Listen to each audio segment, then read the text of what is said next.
Hola a todos, aquí estamos otra vez en el Club Escudo. En este caso vamos a tener una presentación temática a cargo de Borja Villar. Borja es un joven coleccionista de Barcelona, ya nos conocemos desde hace años, es mecenas del blog numismático desde hace ya bastante tiempo, he coincidido con él en Barcelona, no sé, 3 o 4 veces fácilmente. Así que no sé si hay que dar mucha más introducción. Bueno, sí, que Borja es el típico friki que le gusta todo lo raro. O sea, cuando sacas alguna cosa por ahí extraña, me da igual si es una moneda medieval polaca o moneda de Europa del Este extrañísima o tal, o China o la que sea, pues ahí está Borja, que las conoce. De hecho, hicimos un vídeo sobre moneda china la última vez que estuve en Barcelona. Pues nada, dicha esta pequeña introducción, Borja, todo tuyo. Muchas gracias por dejarme la oportunidad de explicar un tema que es tan extraño como es la moneda china, al menos en Europa y lo que es el mundo hispano, porque queda como muy lejos, y lo está, pero hay que tener en cuenta que, por ejemplo, los reales de A8 circulaban por China, se resellaban, o sea, la numismática española también tiene mucha relación con China. En este caso, no me voy a centrar en la moneda de plata, los resellos, ¿no? Me voy a centrar en la moneda de bronce de China, las famosas monedas de tipo cash y lo que la precedió.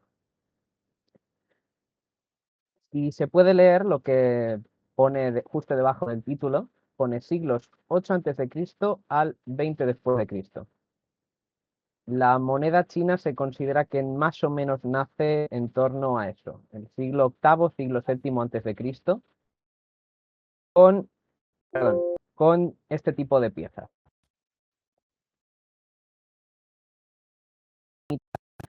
Las típicas de Kauri, muy utilizadas, por ejemplo, en África. Pues en China empezaron también con el mismo tipo parece que África está muy lejos de China, pero también empezaron por lo mismo. Em, Antes de eso quería comentar que todas las piezas de las que voy a hablar se fabricaron por fundición.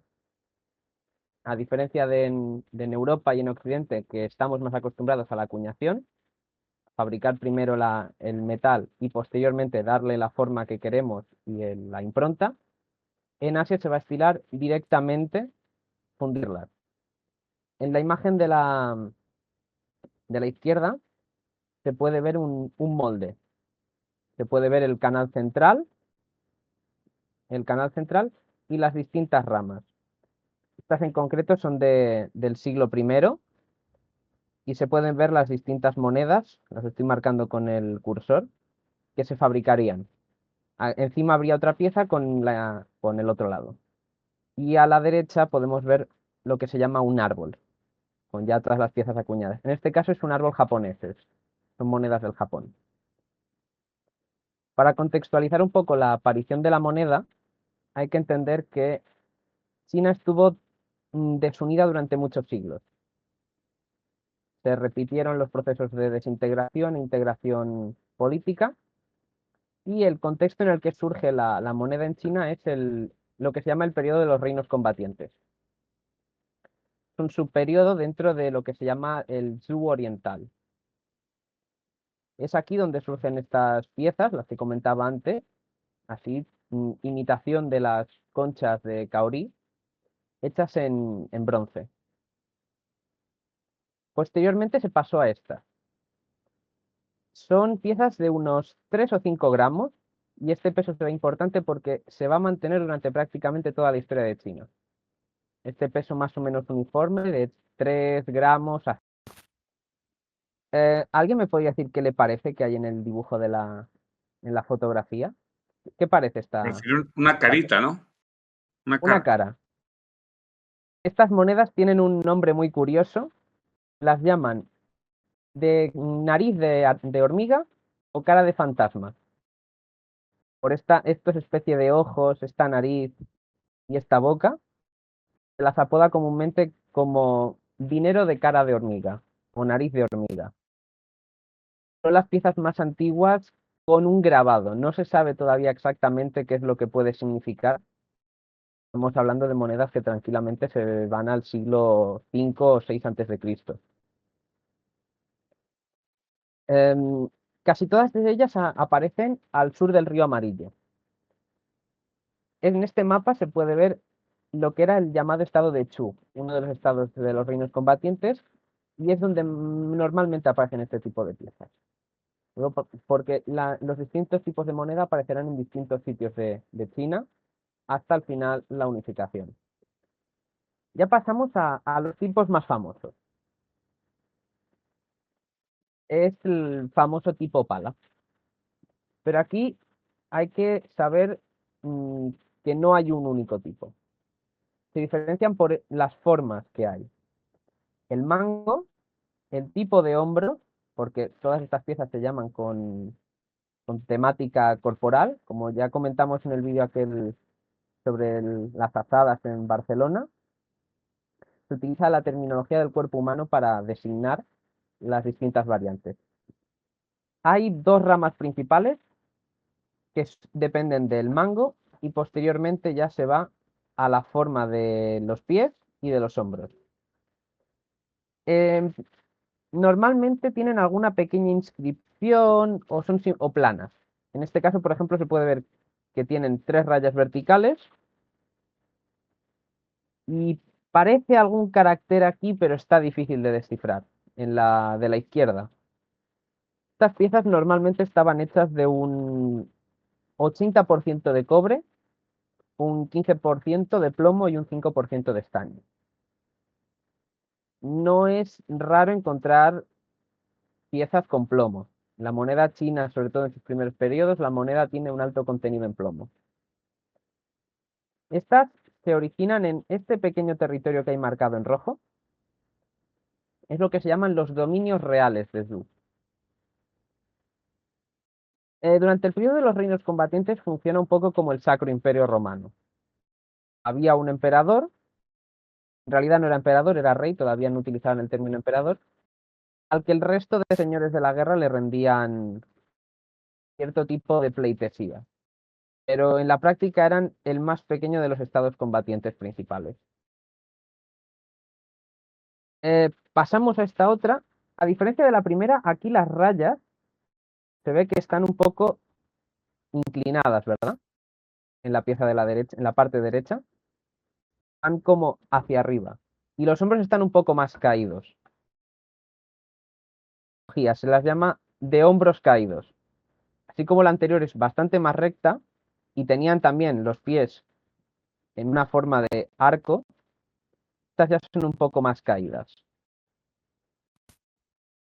Aquí sí se puede identificar completamente el carácter que está aquí dado, que es una ciudad en Estados Unidos, de aquí, no sé si se ve en el mapa. Esta zona central es donde surgen todo este tipo de monedas, con los hombros un poco más caídos. Esta es otra tipología, con los hombros apuntados. La fotografía de la izquierda se la puede ver comparada con una moneda británica. Se puede ver, el tamaño es bastante distinto al de una moneda actual, ¿no? Normalmente iban atadas en manojos. Se aprovechaba que este mango era bastante grueso para poder atarlas en grupos. Estas surgen ya un poco más hacia el norte de China, en lo que es el estado de lo que era el reino de Jin, que luego se dividió y se pasó al estado de Zhao. Luego aparece ya esta. Esta ya no tiene un mango tan grueso como la anterior y son un poco más pequeñas. Estas caben con facilidad en la palma de la mano. Estas se las llama Liang Dan. Se las llama así porque no está muy claro lo que pone en algunas de las variantes. Y se puede identificar un carácter en el reverso y un gran texto en el anverso. Aquí ya está transcrito para facilitar un poco la interpretación. Este carácter de aquí, que son como 2 rayas horizontales, significa 2. Básicamente son caracteres finos y el de abajo viene a ser dinero. Se cree que estas valían 2 unidades de yin, 2 yin. la unidad que utilizaban en la región. Estas son las de medio. Aquí sí que es muy complicado identificar los caracteres, pero como decía antes, el peso es lo que más importa. Estas suelen estar en torno a los 7 gramos. La anterior en unos 14. Estas ya surgen aquí en lo que se llama el estado de Wei o estado de Liang. De ahí que se utiliza el término Liang para denominar estas monedas. Es el dinero de Liang. Luego ya pasamos a otras, que son, estas surgen en el centro de, de lo que ahora es China, en el norte de la época, y se caracterizan por tener estos pequeños apuntamientos abajo y esta entrepierna plana. Luego seguimos con otras. Estas ya no tienen esa forma apuntada. Ya han perdido ese apuntamiento de las piernas y se vuelven planas también. Lo mismo, los caracteres es complicado identificarlos si no se tiene cierto conocimiento al menos de los caracteres, identificarlos. Si no, hay que utilizar catálogos especializados o tener todo un glosario con las distintas formas de escribir los caracteres. Lo más complicado de estas monedas, el interpretar los caracteres. Estas ya se dan en una zona más amplia. Ya se empieza a ver que hay una cierta homogeneización de la divisa en toda China. El siguiente tipo es una subvariante. Se notan estos pequeños piquitos de aquí arriba y estas ya se dan únicamente en la zona central, en torno a este dominio de Zhao, en lo que es el estado de Wei y el estado de Han. Estas son muy características por estos pequeños picos en la zona superior. Luego pasamos ya a estas piezas más alargadas, ya con un agujero en la parte superior.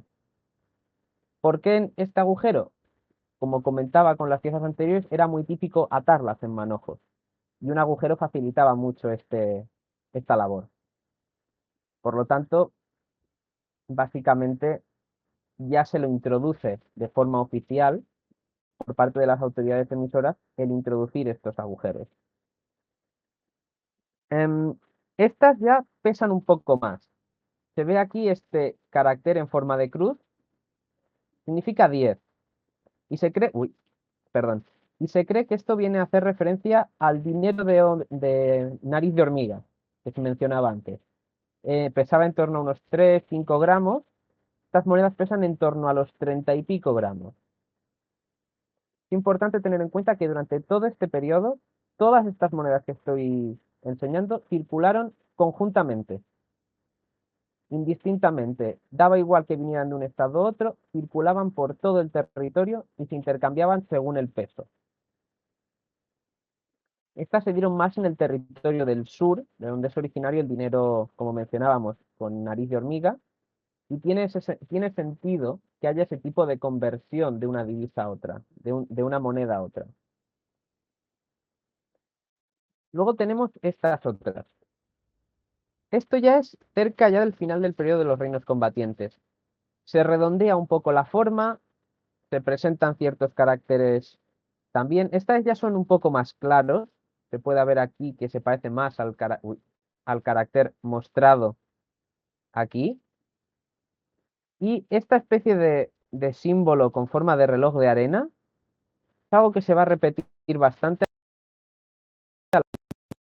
importante más adelante en otras tipologías. Esta se dio en este espacio de aquí, que es entre las orillas de dos ríos. Solo se han encontrado en esta zona de China y se cree que eran simplemente una variante local de las anteriormente mencionadas. Estas son aún más extrañas. Tienen estos 3 agujeros y solo se dieron en la zona norte del país. No se tiene muy claro cuál es el origen de las mismas. Si es la evolución de las piezas anteriores. Si es una variante de las piezas anteriores, no está claro. Lo que sí se sabe es que valían 12 yu, que eran la mitad de un liang. Liang era el equivalente a un tael en las monedas más recientes de la dinastía Qing, que pesaban en torno a unos 30-40 gramos. Esto estaba en torno a los 18 gramos. Y luego ya pasamos a los tipos cuchillos. Todas las monedas chinas en origen evolucionaron de herramientas agrícolas, a excepción de las de tipo nariz de hormiga que evolucionaron de los coríes. Todo el resto evoluciona de herramientas agrícolas que se utilizaban como dinero. Se pagaba con las herramientas del campo. Los primeros cuchillos de los que se tienen constancia como dinero son los llamados cuchillos chi, surgidos en la península que hay cerca del Golfo. Es en esta región de China en la que se originan. No se tiene muy claro qué es lo que significan todas las inscripciones que aparecen en ellas. Esta en concreto sí pone chi fa hua, que significa dinero legal en chi. Entonces ya estaban indicando en estas monedas que era la moneda que se utilizaría en el territorio del estado de Chi. Esta es la que se llama tipo de punta de aguja. Se nota que tienen una mayor prolongación de la hoja y serán las más exageradas. En algunas aparecen pequeños caracteres grabados en la hoja, pero en este caso concreto es un círculo con una raya central. No se tiene muy claro cuál es el significado de este tipo de piezas, al menos de los caracteres empleados. Estas se dieron ya más hacia el norte y se utilizaron para comerciar con tribus vecinas de los estados en guerra. Se llegaron a comerciar con pueblos mongoles, pueblos túrquicos que estaban en la zona de la Mongolia Interior y de Manchuria. Luego tenemos las apuntadas. No hay que confundir esta variante con las de punta de aguja.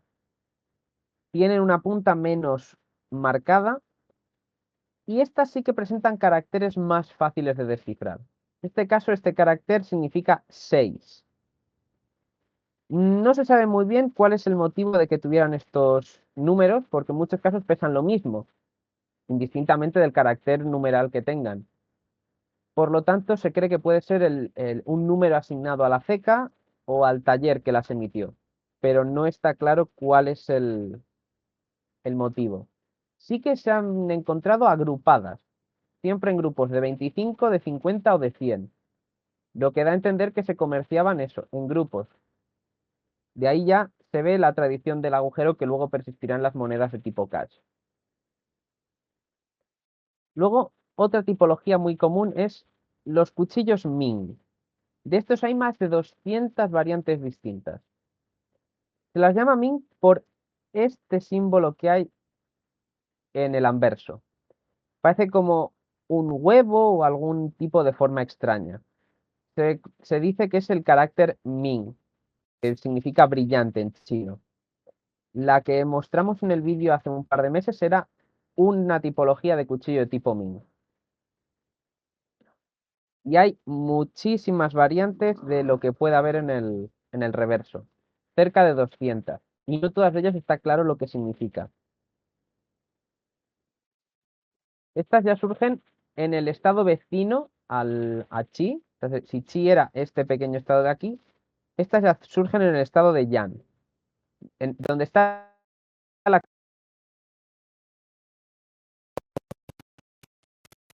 en torno a la fronda. Esta es otra variante del cuchillo de tipo Ming, solo que el carácter es más angular. Se puede ver aquí esta forma como de una cometa con un círculo debajo. Es una versión mucho más estilizada, perdón, más estilizada del carácter. Estas se dan en el estado de Qi, de nuevo, al sur.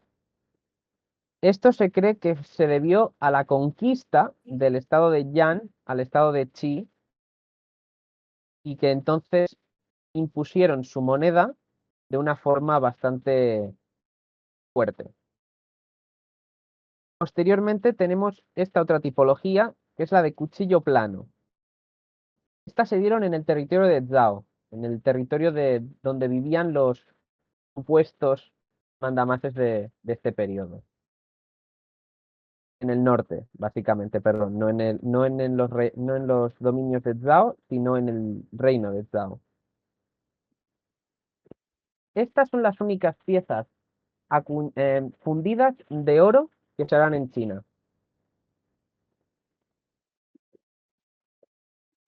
Son los bloques de oro de Chu. Chu era el estado del sur de los estados combatientes y fue durante mucho tiempo el hegemón de estos estados, el más importante, lo que da a entender por qué acuñaban moneda de oro.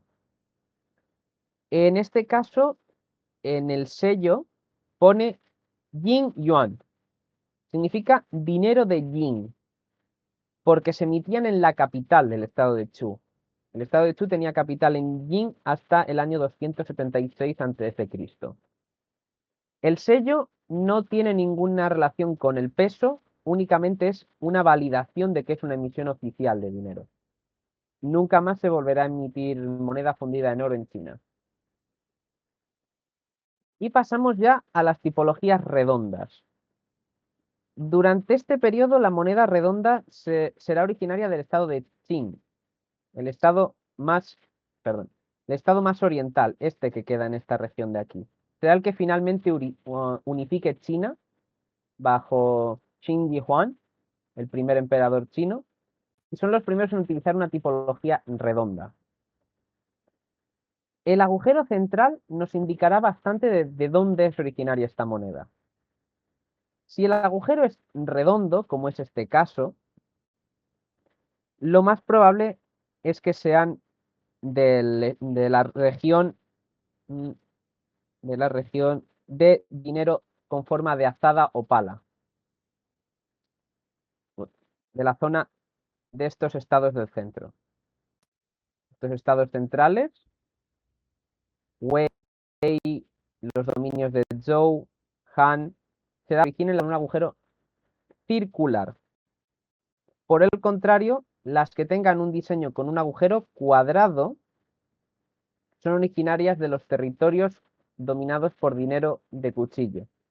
Los estados más occidentales, los que están tocando casi a la península de Corea. Este personaje es el primer emperador de China. Básicamente será el que imponga todo el territorio una moneda unificada por primera vez. Y estos serán los Ban Liang, las monedas de valor de medio liang, que es básicamente unos 15 gramos. Son monedas como esta también, tipología redonda con un agujero cuadrado. Y posteriormente, estos son los territorios que ocuparon y se extendieron más hacia el sur. Esta es la tipología típica de un Ban Liang. Literalmente también tienen escrito aquí Ban Liang, medio Liang. Uy, el ratón es un poco sensible y enseguida me pasa de diapositiva, perdón. Y literalmente te está diciendo en la moneda el valor, medio liang. Esta moneda será la más importante hasta que se cambien a los Zhan Wu y los Wuzhou, que se dan ya durante el periodo de la dinastía Han. La dinastía Qin fue bastante breve y dio paso a la dinastía Han. Esta es un caso de Zhan Wu, de Zhan Wu. Literalmente 3. Estas piezas ya pesan en torno a los 1,95 gramos. Y posteriormente pasamos a las de 5. Comentaba antes esta característica forma de hacer el 5 con forma de reloj de arena. Será bastante típica. Es un tipo de caligrafía que luego comentaré, pero es importante recordar la diferencia entre el 5 y el 3. Las de 3 pesan casi los 2 gramos, mientras que las de 5 pesan 3 gramos y un cuarto. Esta tipología se siguió emitiendo durante 700 años, sin prácticamente cambios. Por lo tanto, hay una desaparición de la acuñación propia durante mucho tiempo y se sigue emitiendo la misma tipología durante 700 años. Llegó un personaje muy importante para la historia china, que es Wang Mang. Destronó a la dinastía Han y se puso a él mismo en la llamada dinastía Qin. Ocupó el trono desde el 7 a.C. hasta el 25 y en este periodo hizo varias reformas, entre ellas expropiaciones masivas de tierras a los terratenientes y su entrega a las clases más bajas. También hizo unas reformas monetarias, que es lo que más interesa ahora mismo. Acuñó estas monedas con un valor nominal de 50.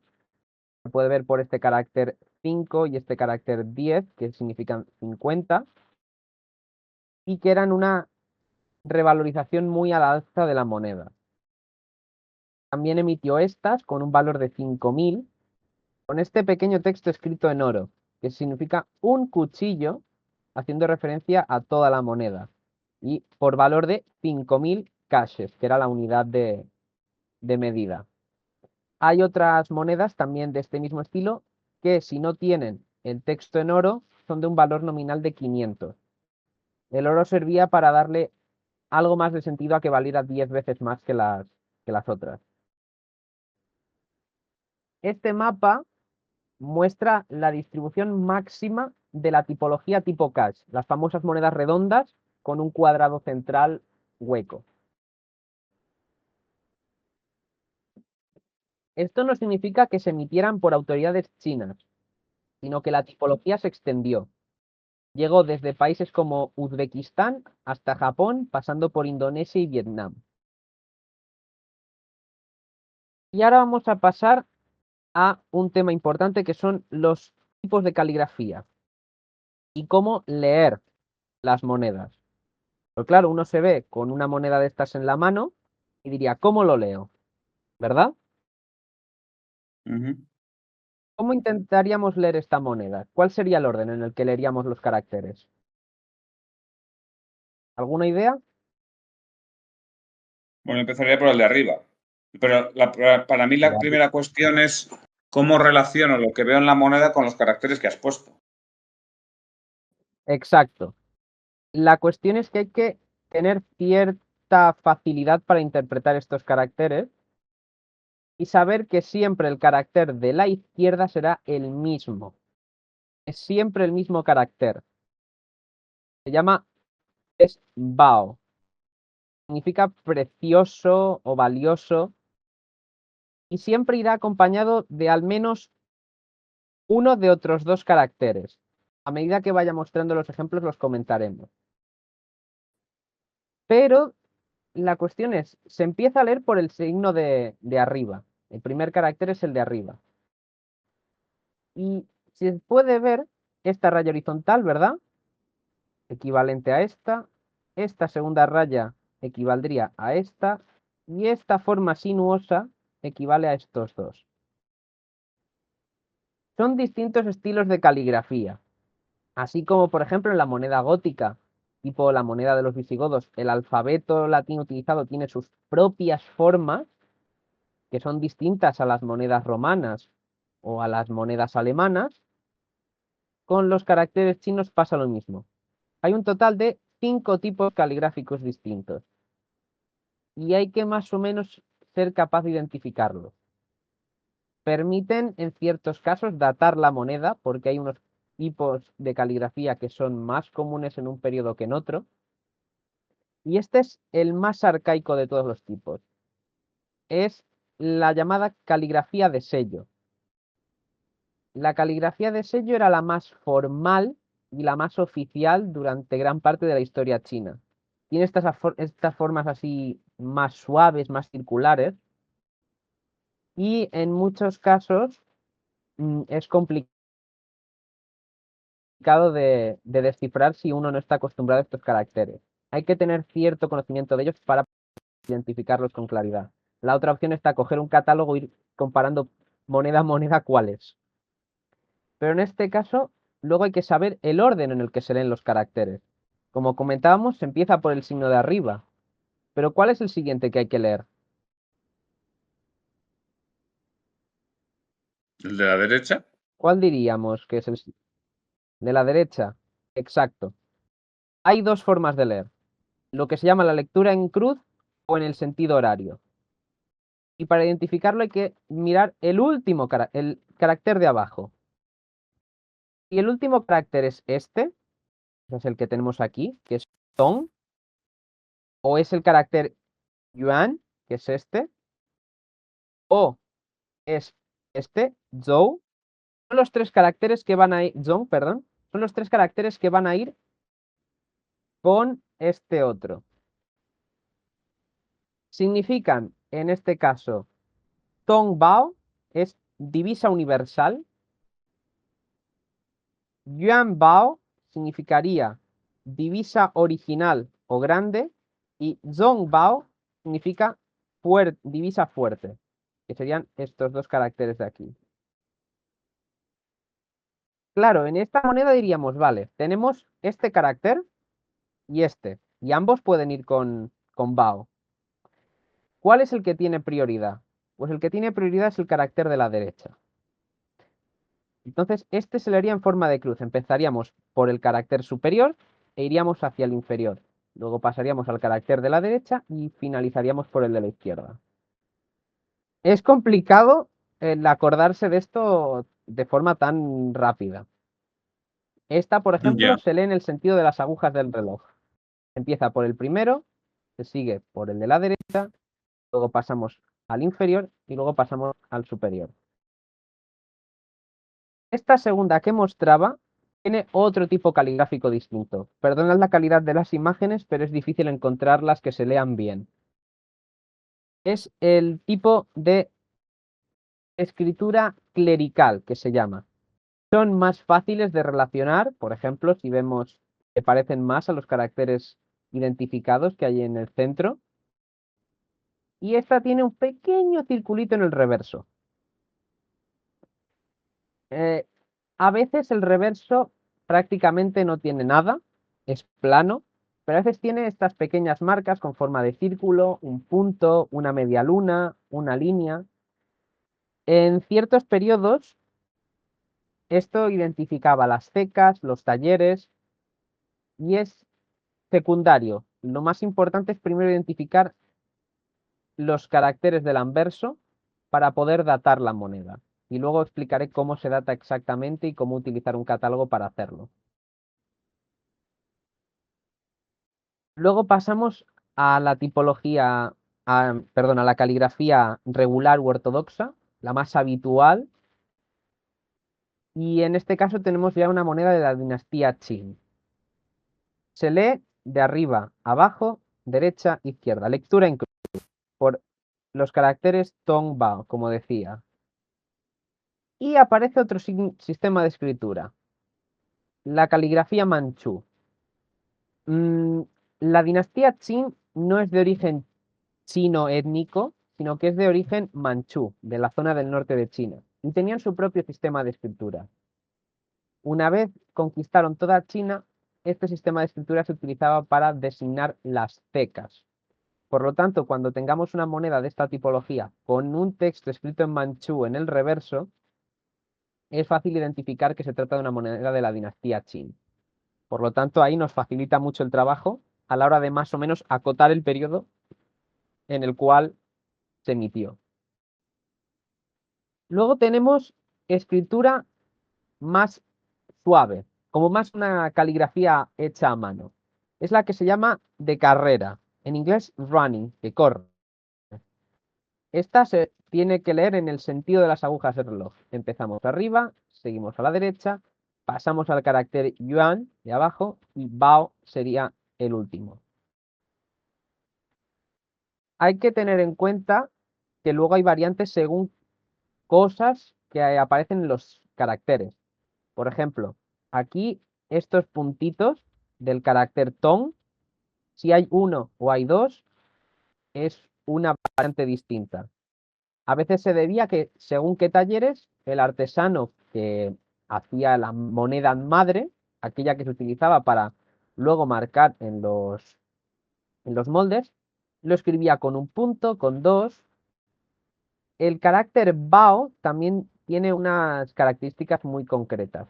En esta, por ejemplo, se puede ver que este radical de aquí, radical en la caligrafía china y japonesa, es uno de los componentes del carácter. Este radical de aquí tiene una forma de T como con dos lágrimas, ¿verdad? Sí. Por el contrario, en esta otra parece más al carácter como tal, a esta forma de aquí. Es, no sabría explicarla, darle una definición, pero se parece más.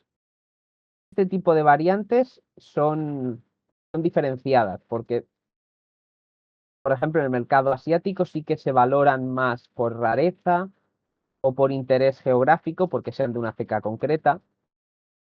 También los brazos del carácter yuan, y se puede ver aquí, un trazo, esta línea horizontal, tiene como un pequeño saliente hacia arriba en el lado izquierdo. A veces lo tienen hacia el lado derecho o a veces lo tienen en ambos lados. Esto también son variantes que se suelen describir en las monedas para identificarlas con más facilidad. Esta la hemos comentado, es la caligrafía de corrido. Luego tenemos una todavía más difícil de leer, que es la caligrafía de hierba. Esta prácticamente no hay forma de entenderla si no es con un catálogo de referencia, porque es muy enrevesada, casi no se parecen en nada a los caracteres que se supone que tienen que representar. Es como si la hubiera escrito un médico. Básicamente pusieron a un médico al cargo de la ceca y le pidieron que escribiera la moneda madre en lugar de a un artesano. Y la última caligrafía es la más rara de todas, porque es la caligrafía personal del emperador Huizong, que reinó entre el año 1101 y 1126. Solamente aparece en monedas de su periodo, porque él expresamente escribió los caracteres como tenían que ir grabados en las monedas. Por lo tanto, si encontramos una moneda con este estilo caligráfico, sabemos que es únicamente de este emperador. Luego quería hablar de las métricas que se utilizaban. Ya he explicado y es bastante conocido que las monedas chinas se agrupaban en cuerdas. Pero es que la cuerda se utilizaba como unidad de medida y de contabilidad. Y era también muy útil para transportar. Esta fotografía es de finales del siglo XIX y muestra a un hombre cargando bastantes de estas cuerdas. ¿Cuántas monedas creéis que puede haber en una cuerda? ¿Cuál creéis que era el número que utilizaban de referencia? 1000. 50. Exacto. 1000. Ah, ¡Yujú! Pero si nunca eran 1000 realmente. Solían ser 980, 990. Había un poco de picaresca porque la gente cogía la cuerda entera y no se paraba a contar una por una las monedas que había. Más o menos parecía que había 1000, te las pasaban por 1000. Y luego la cuerda la subdividían en pequeños grupitos de 100. En la práctica eran 98, 95. Hacían pequeños grupos que los separaban por un nudo en la cuerda. Agrupaban 100, hacían un nudo, agrupaban otras 100 y así hasta llegar a las 1000. Y pasamos a una moneda de plata. Tiene una forma extraña, parece un barco y tienen un tamaño bastante grande. La pones en la mano y más o menos te ocupa toda la palma. Esto era un tael, un liang de plata. ¿Por qué lo enseño? ¿Por qué menciono esta moneda? Que no era una moneda oficial, la emitían los plateros y los mercaderes de China. Pues por el sistema de equivalencias. 1000 caches equivalían a una cuerda, también equivalían a un liang. Eran unos 4 de plata. El cash era básicamente la moneda del día a día, mientras que el liang de plata era para grandes pagos. Y ahora quería hacer referencia a que no solo se hicieron monedas de cobre, bronce o latón, sino también se hicieron monedas de hierro o, por ejemplo, también se hicieron de estaño. En este caso, tengo las cifras de acuñación de 2 cecas en el periodo de la dinastía Song del Sur. El mapa le tuve que poner yo manualmente las 2 cecas, que son Tongan y Kichun. En el año se puede ver más o menos que eran 200.000 cuerdas. O sea, en un año emitían 200 millones de monedas. En este caso, de hierro. Eso una de las cecas. La otra emitía otros 100 millones. En el año 1178, 300 millones de monedas. Se emitían en grandes números porque la fundición permitía estos grandes números. También explica el hecho de que la dinastía Song del Sur sea una de las más comunes. Es muy fácil encontrar monedas de la dinastía Song y de la dinastía Qing, que fueron las que más monedas emitieron en sus respectivos periodos. Muchas veces se emitieron tantísimas que las dinastías sucesivas no necesitaban emitir durante bastantes años porque no hacía falta emisión de moneda porque había mucho circulante. Pero en el caso de estas 2 cecas es peculiarmente interesante pensar, ¿uno pondría 2 cecas cerca de la frontera de un país enemigo?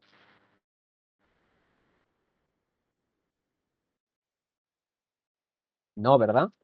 ¿Por qué pusieron Bueno, estas 2 cecas tan depende, cerca hay bastantes del... casos, ¿eh? O sea, pondrías la frontera si necesitas pagar tropas que vayan a invadir ese país o que vayan a defenderlo. Era una explicación, pero en este caso lo que sucedía era que Jin absorbía el dinero de Song. El comercio seguía fluyendo, pero en China apenas se acuñaba moneda. Entonces, la zona fronteriza de Song tenía muy poca moneda circulante. Casi toda era absorbida por su país vecino. Por lo tanto, se tuvieron que abrir muchísimas cecas en el norte para poder suplir esta falta de moneda.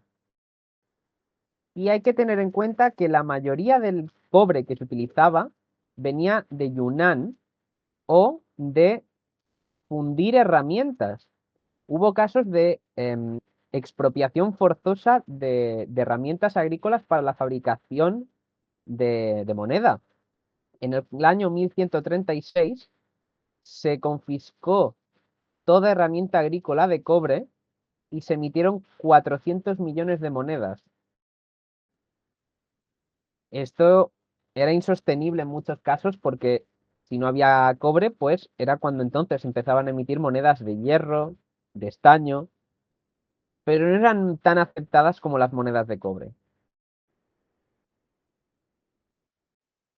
Este es un ejemplo de una de ellas. En concreto, esta es de la ceca, si no me acuerdo, de Tongan, esta de aquí. Durante este periodo también se introdujo, que fue muy breve, el añadir un año. En el reverso se puede ver este carácter, el yuan. Cuando se utiliza como número significa 1. Significa primer año, en este caso del emperador Ningzong, o sea, el año 1201. Esto se abandonó muy pronto, pero si encontramos una moneda con este reverso y con números en lugar de plana, significa que es lo más probable es que sea del periodo de la dinastía Song del Sur.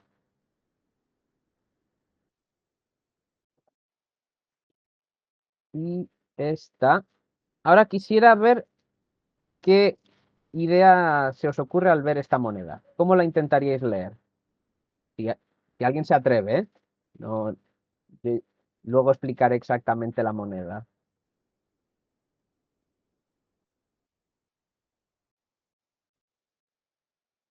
Pues, ¿Alguien? a ver, yo si tengo que decir algo, como has dicho, lo del carácter habría que leerlo de arriba, o sea, siguiendo las agujas del reloj, por el carácter de abajo. Lo, pare- lo parece a simple vista, ¿verdad? Por el carácter yuan de abajo. Y este de aquí no os recuerda ninguno que hemos comentado antes. Bueno, ella, Carácter tong. Lo sé, la he puesto porque es eso, es difícil de pillar a primeras. Esta se lee en forma de cruz. En concreto, es una tipología muy común que se llama Kai Yuan Tong Bao. Kai es el carácter de la parte superior, Yuan el de la parte inferior y Tong Bao es la lectura de esta fila central. La caligrafía clerical que mencionábamos antes es de tipología Kai Yuan y esta es Kai Yuan significa moneda de inauguración porque se emitió al inicio de la dinastía Tang. Entonces es una emisión de las primeras y por eso lo de emisión inaugural. Pero no serán los únicos que emitan monedas con esta tipología. Entonces es muy común verlas. Entonces es importante más o menos saber eso, que esta tipología no es siempre de la misma época. Luego, como comentábamos, el carácter Bao tiene esta especie de forma de T con lágrimas, es una de las variantes. Un BI abierto, esto significa que estas dos rayas centrales no tocan los lados de la caja, de este cuadrado que las rodea, y el yuan tiene lo que se llama de hombro izquierdo, que tiene este pequeño pico en el lado izquierdo. Además de que presenta, como mencionaba, una media luna. Hay una leyenda que cuenta que esta media luna surge de que cuando le fueron a presentar los moldes a la emperatriz, esta clavó sus uñas en el molde y no se atrevieron a retirar esa marca por respeto a la figura de la emperatriz. el- Y esta otra, ¿de qué se podría decir de ella? A simple vista, sí. Eh, el reverso me parece como manchú. Exacto. Es escritura manchú, por lo tanto es de la dinastía Qin. Ya sabríamos más o menos que es una emisión entre el siglo XVII y siglo XX. ¿Y cómo la leeríamos? ¿En el sentido de las agujas del reloj o de cruz? esta debería ser de cruz, ¿no? Exacto. Tenemos aquí el ton otra vez, Bao aquí y estos dos caracteres que representan el nombre de la era, del emperador en cierto sentido. Es de caligrafía regular y esto nos ayuda a identificar mejor las variantes, lo que decía. También es con esta especie de T con lagrimitas, de B abierto, o sea, que no tocan, al menos en el lado derecho, en el lado izquierdo sí.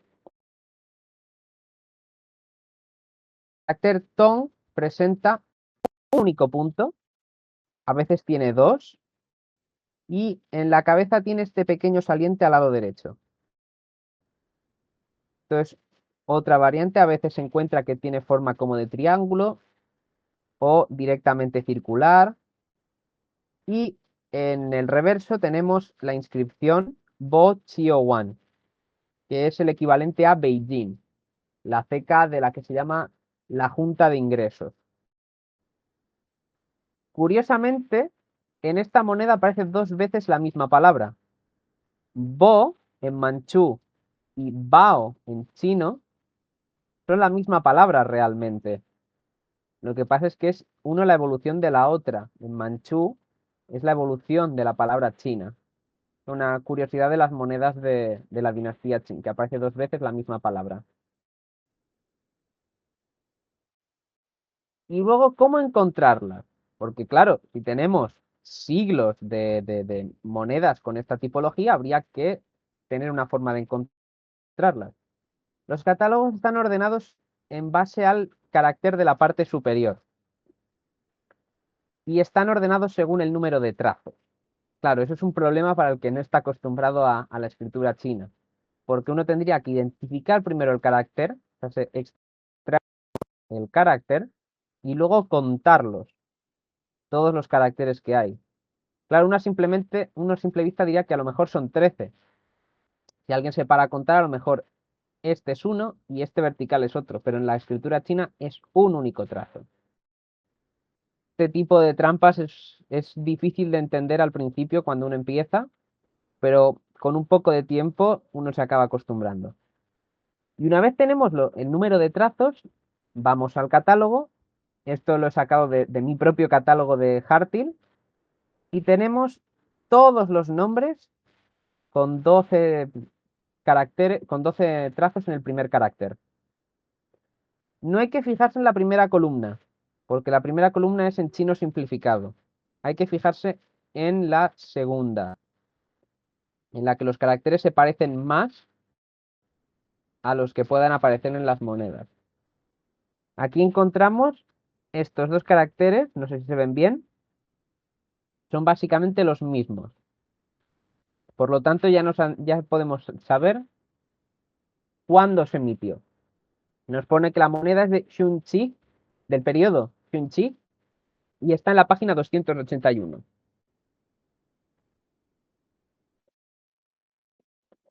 Y si vamos a la página 281 y vamos mirando, encontramos que en la 284, esta página de aquí, vemos una moneda que se parece mucho, ¿verdad?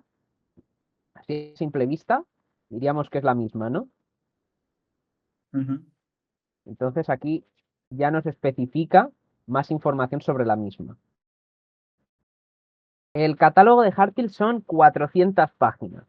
Por eso el saber identificar los caracteres es importante, porque si cada vez que tenemos una moneda, tenemos que ir página a página pasando, es bastante complicado.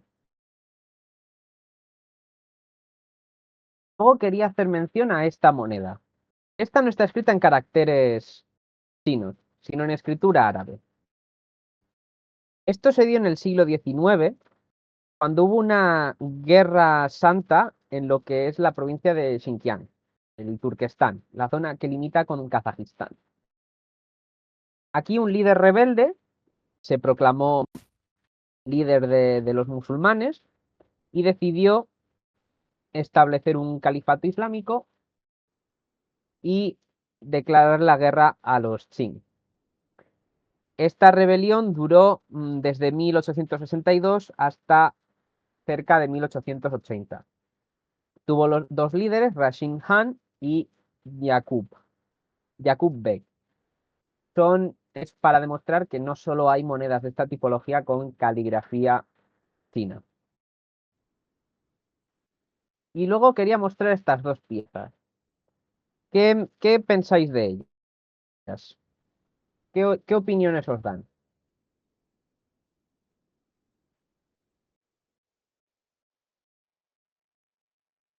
Pues no sé por dónde vas, la verdad. ¿Alguna Parecen idea? metales distintos. ¿Parecen? Metales distintos. Metales. Aparte de que son metales distintos por la concentración, también son de épocas distintas. La de la izquierda es más antigua que la de la derecha. Pero lo que quería decir es que no son monedas chinas. Son japonesas y vietnamitas. Y a simple vista parecerían que son lo mismo, ¿no? Misma tipología, mismo sistema de escritura, mismos caracteres. Es más, hasta tienen el Tong Bao, en ambos casos, igual. Es lo que mostraba antes en el mapa, que esta tipología se extendió desde Uzbekistán hasta Japón y desde Rusia hasta Indonesia. Así que muchas veces, si uno no está acostumbrado a este tipo de piezas, es muy fácil que se confunda la moneda japonesa, la moneda vietnamita, la moneda de la isla de Sumatra, con la moneda hecha por los sogdianos o por los quitanes. Por eso es complicado el entender esta moneda, por toda la cantidad de países que imitaron el mismo sistema. Y ya estaría más o menos así un poco la idea que quería explicar. si ahora tenéis alguna pregunta o alguna duda o algo que no haya quedado claro, que queráis que diga con más detalle, estoy aquí a que me preguntéis lo que queráis. Bueno, yo tengo 4.000 preguntas.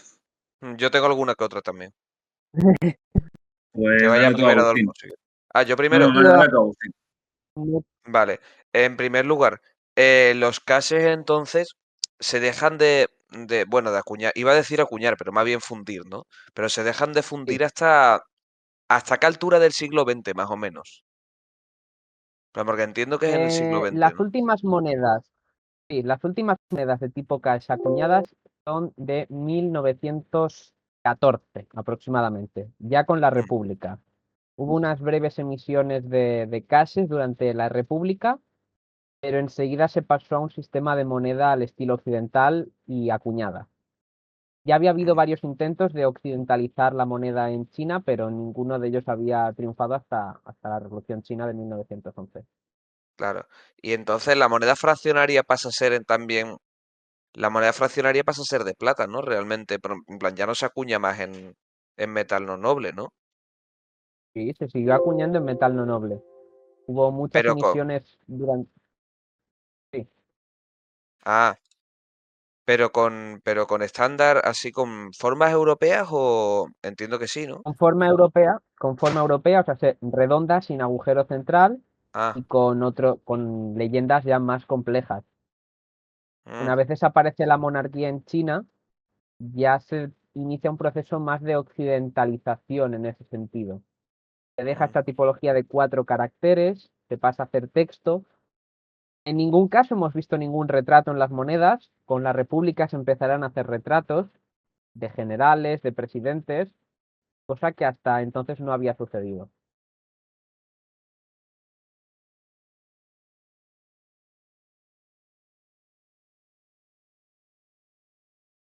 Agustín, si quieres más ¿Alguna? preguntas. sí, bueno, no, de momento puedes seguir preguntando tú, Adolfo.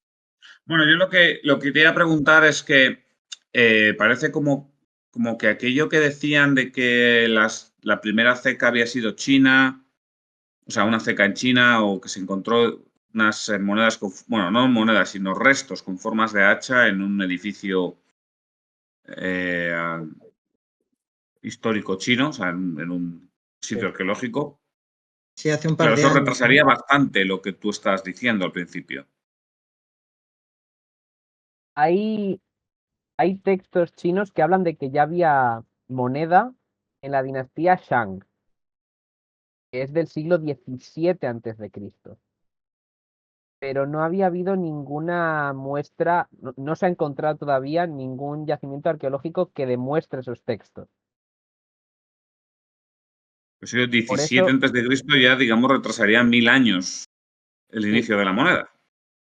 estos textos son del siglo IV o V después de Cristo y hablan de esa dinastía y de las emisiones monetarias previas a Qin y toda esta época, pero no se ha encontrado nunca pruebas arqueológicas que demuestren estos textos. Así que probablemente si tenían cierta base, esa aparición, ese encuentro en ese yacimiento arqueológico podría, en cierto modo, dar verdad a esas historias de la época Han. Vale. Y luego, todo lo que decías, o sea, desde las primeras monedas, parece como que no hay una relación directa entre el peso de la moneda y el valor de la moneda. Por lo No, tanto, eran entiendo que todo, o prácticamente todo, es moneda fiduciaria, desde el inicio. toda esta moneda, toda la moneda de bronce y latón y toda esta tipología es moneda fiduciaria. Toda. La moneda de valor era la de moneda de plata y la moneda de oro, y por eso decía que había una especie de intento de mantenerla estable en torno a los 1000 cash por liang, por pieza de plata de esas que enseñaba. El problema es que cuando había escasez de cobre, cuando había guerras, cuando había inflación, esta relación cambiaba. Repentinamente pasabas de tener que un liang de plata equivalía a 900 cashes a que te valía 2500. Había muchísima fluctuación. O sea, y en esto era en ciertos casos las autoridades chinas eran las que lo causaban a propósito. Ya. En realidad hubo muchísimas reformas monetarias, prácticamente en cada reinado había una, pero eran menores, eran reformas menores. Era pues introducir una nueva tipología en cuanto a los caracteres, eso era algo típico. La pureza se intentaba remontar, pero siempre acababa cayendo a lo largo del tiempo.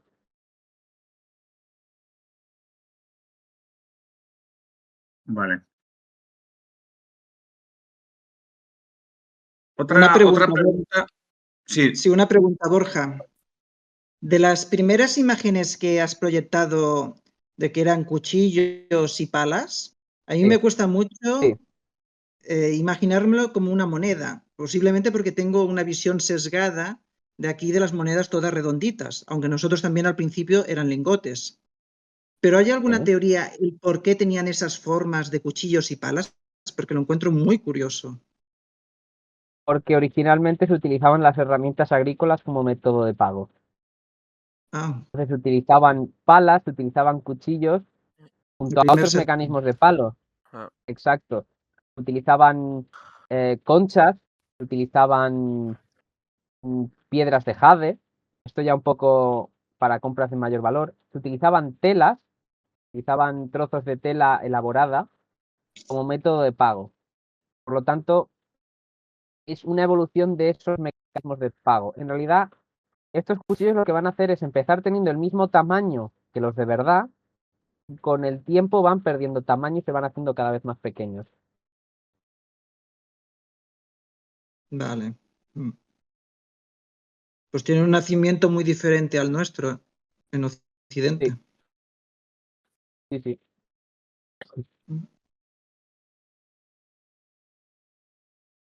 Vale, la otra cuestión es esto, cómo empezar a coleccionarlo, especialmente desde Europa, porque aquí hay muy pocos comerciantes que sepan manejarlas con cierto criterio.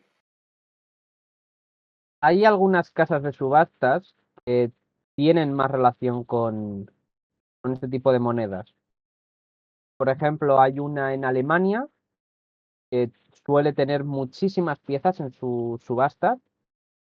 Luego hay una que es especialista en monedas raras y siempre tiene alguna rareza de esta época. Y bueno, por ejemplo, en España yo sobre todo me relaciono con Numismatic Barcelona. Es con quien más En relación Coins tengo para este Numismatic tipo de piezas. Barcelona, el director es de origen chino, entonces obviamente él las Sí. conoce. Pero aún así, Pero o sea, tú como coleccionista puedes encontrar piezas, digamos, con cierta frecuencia y sin demasiada dificultad. y lo único que están sobrerepresentadas las monedas más recientes, claramente. O sea, si uno quiere ya irse a monedas de la época Han, los Shenzhou que mostraba antes, o se quiere ir ya a monedas un poco más antiguas, siglo IX, siglo XI, eso ya tiene que ir a casas de subastas y tal, y esperar a que salgan. De la época de la dinastía Qing, muy comunes, muy fáciles de encontrar, y de la dinastía Song, a pesar de ser del siglo XI y ser bastante antiguas, también son fáciles por la cantidad que se emitió. Hay que tener en cuenta que estas monedas seguía circulando dinastía tras dinastía, y a veces en una misma cuerda tenías una moneda del siglo II, una moneda del siglo XI con una moneda del siglo XIX, y todas circulaban independientemente. Vale. ¿Y planteas meterte en foros chinos o en cosas así? Desgraciadamente no hablo chino Bueno, pero a lo mejor para con el poder traductor entenderlo de bien. Google o algo se puede conseguir contactar con comerciantes chinos. Puede ser, pero todavía Pero no me no lo lo he sé. planteado. No, todavía no. Vale. ¿Y bibliografía en inglés sí que encuentras? Sí, bibliografía en inglés hay varios libros. El que yo tengo de referencia es el de David Hartill, un libro de 400 páginas, perdón, de color naranja, llamado Cash Chinese Coins. Ujú. Tiene otro sobre moneda japonesa, y otro en colaboración sobre moneda coreana. Y un pequeño libro de color verde que es, así decirlo, lo más básico, que se llama Una guía a la moneda del tipo cash. A Guide to Cash Coins. Y en este pues te explica un poco eso, que hay emisiones en Java, en Sumatra, en Vietnam, y más o menos te dice, si lees esto, es de este lugar, si es esto otro, es de este otro lugar, para no ir dando palos de ciego. Borja, otra preguntita. El tema de las falsificaciones, ¿cómo está en los caches chinos?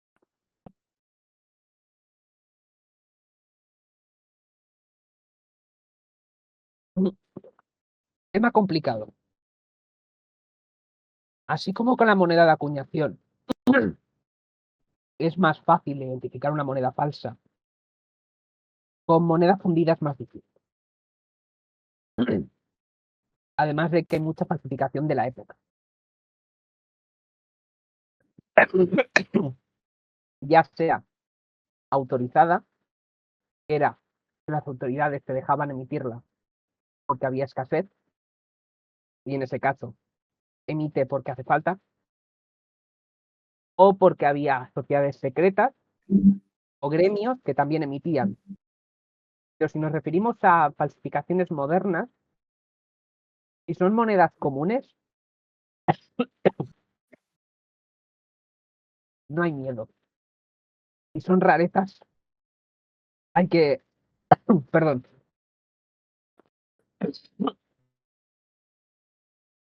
hay que ir con más cuidado.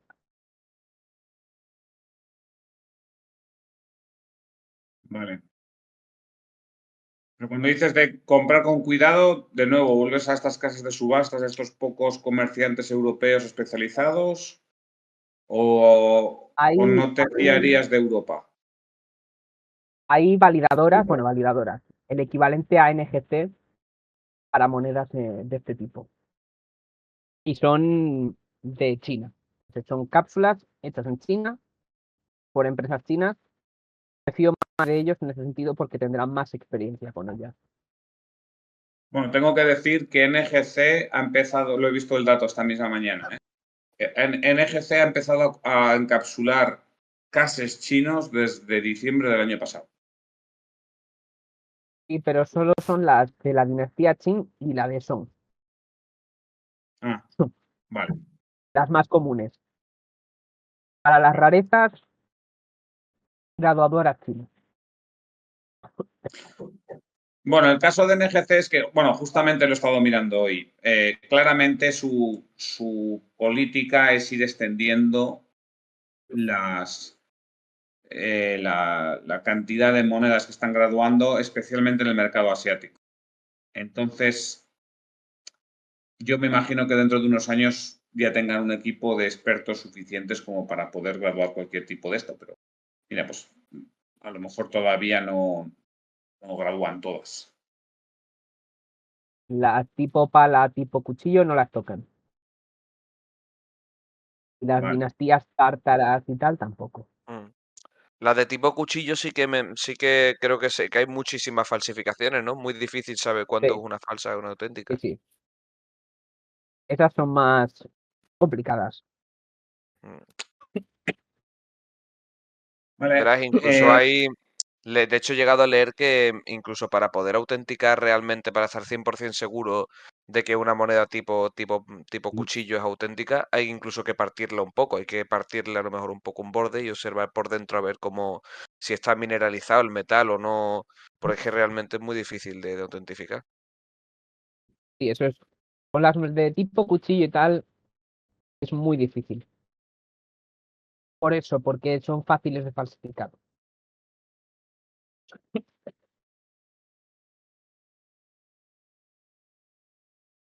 Vale. Otra cosa ya más, digamos, más en el plano teórico, aprovechando, Borja, de que eres economista, está el tema de de que aparece la moneda en China justamente cuando China está dividida. En Occidente aparece la moneda también en un reino pequeñito que era Lidia, también en un entorno de división política. ¿Tú crees que eso tiene algún tipo de influencia o es pura casualidad? Normalmente cuando un territorio está dividido, necesitas más confianza para comerciar. Cuando estás bajo una autoridad central, siempre puedes ir a llamar al señor feudal o al rey de turno. ¿Esto es bueno o no? Y claro, en ese sentido, cuando tienes múltiples entidades emisoras, tienen que emitir algo que más o menos todo el mundo acepte. En este caso, en China fueron herramientas agrícolas. Todo el mundo más o menos le daba un valor a eso porque era un metal, era algo que se podía usar. Y originalmente eran herramientas en sí las que se usaban para comerciar. No había alguien que centralmente dijera esto es dinero.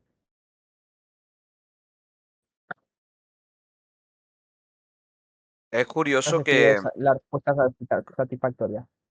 mm, es curioso que en otras culturas, como por ejemplo en la antigua Roma, las herramientas de labranza también cumplían una función económica.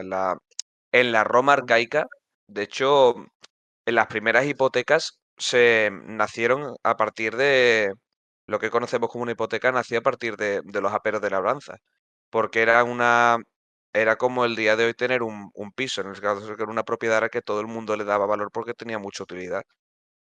Y entonces, y eso, y los primeros préstamos, es decir, lo que conocemos como una hipoteca, empezó dándose sobre eso, poniendo como garantía esos aperos de labranza. Y estamos hablando de una Roma muy arcaica.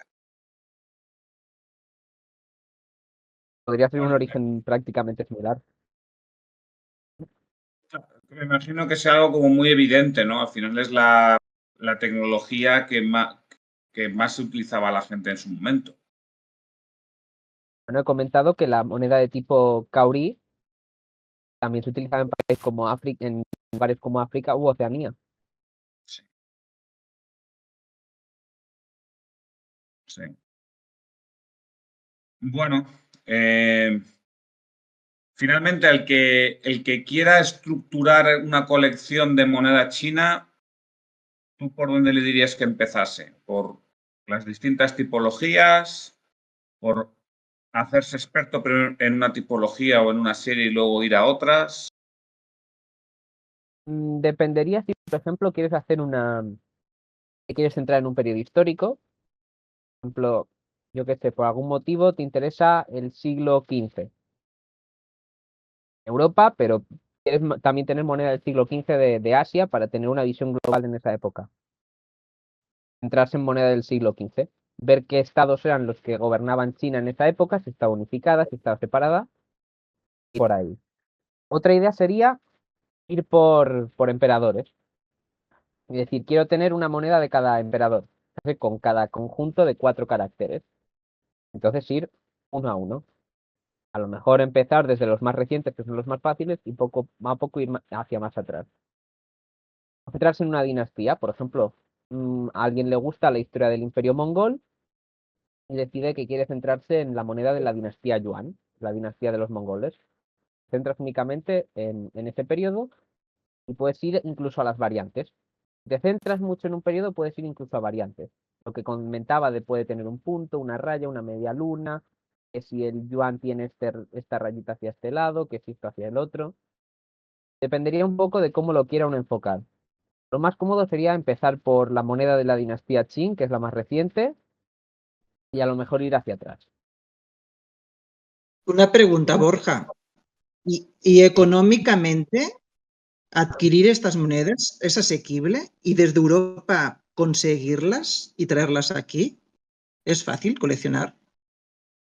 Se mueven precios desde 1 euro por moneda hasta ¿Tan los bajo? cientos de miles. Sí. Desde 1 euro a cientos de miles. Pensemos que la dinastía Qin cayó en 1911. Esta moneda era el equivalente a los céntimos de la restauración borbónica. Era la moneda del pueblo. Y se emitían en cantidades muchísimo mayores que los céntimos de la restauración borbónica. Antes comentaba que una sola ceca puede llegar a emitir 200.000 cuerdas, es decir, 200 millones de monedas en un solo año. Si es una emisión muy común, vale un par de euros cada moneda. Ya nos vamos a las rarezas, nos vamos a dinastías raras, a variantes muy concretas. Ahí ya sí que se pueden disparar los precios hasta cientos de miles, pero son relativamente asequibles las más comunes. Eh, entonces, digamos que una persona que contase con un presupuesto de, vamos a poner, 150 euros al mes, Ujú. ¿podría hacer una colección de monedas representativa de toda la historia de China o habría periodos en los que digas, mira, ahí no lo vas a conseguir en la vida?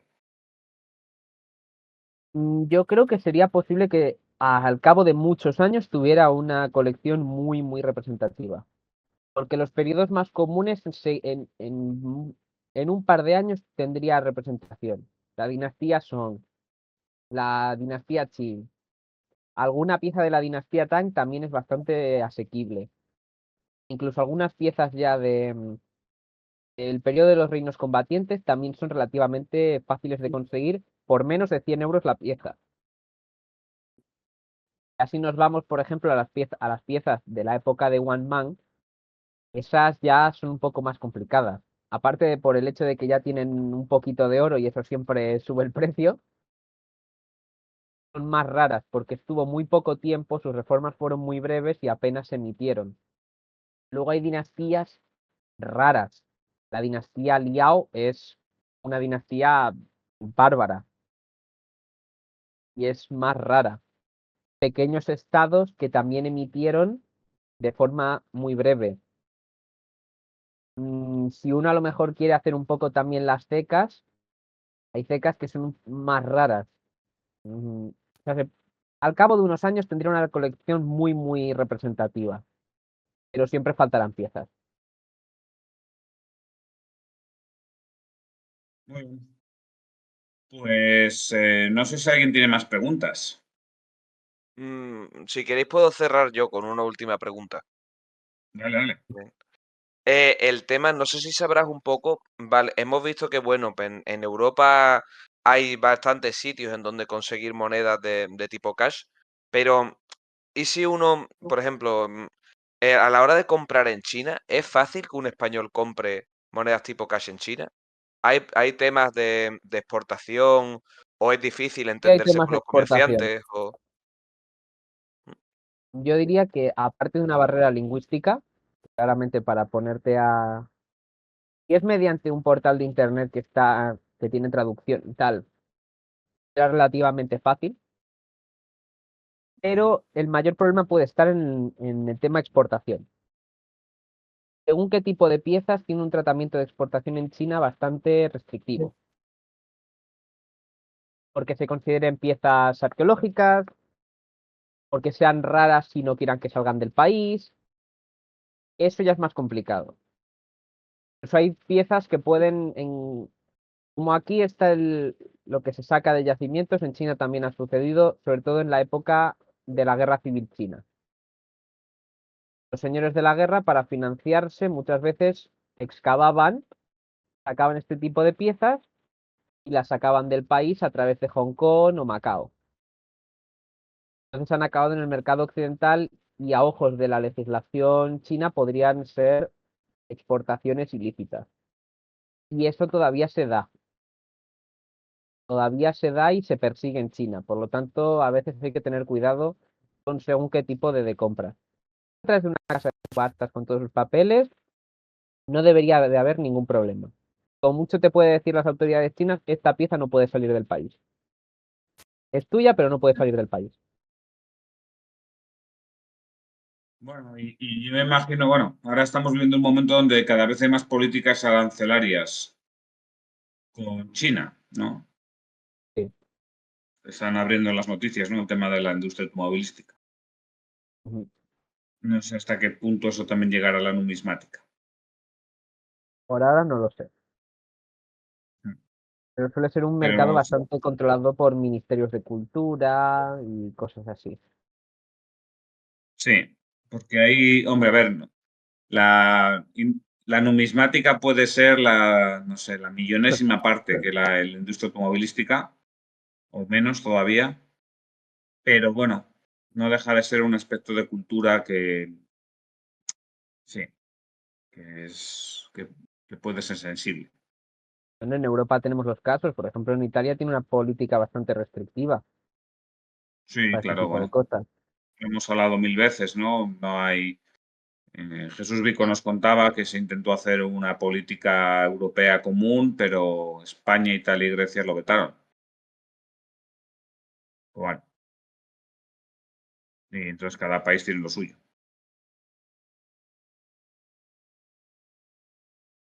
Muy bien. De nuevo, no sé si hay más preguntas, si puedo hacer alguna más y si no, cortamos. Pues nada, Borja, muchísimas gracias. Nada, Te y veremos. siento los problemas que ha habido antes.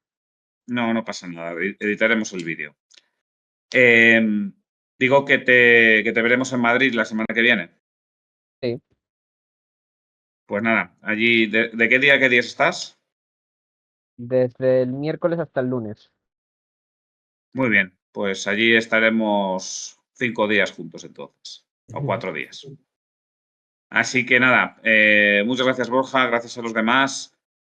Y bueno, pues el que nos haya escuchado desde YouTube, pues también le agradezco que haya estado, espero que haya aprendido algo. Yo desde luego he aprendido mucho. Y un saludo a todos. Chao.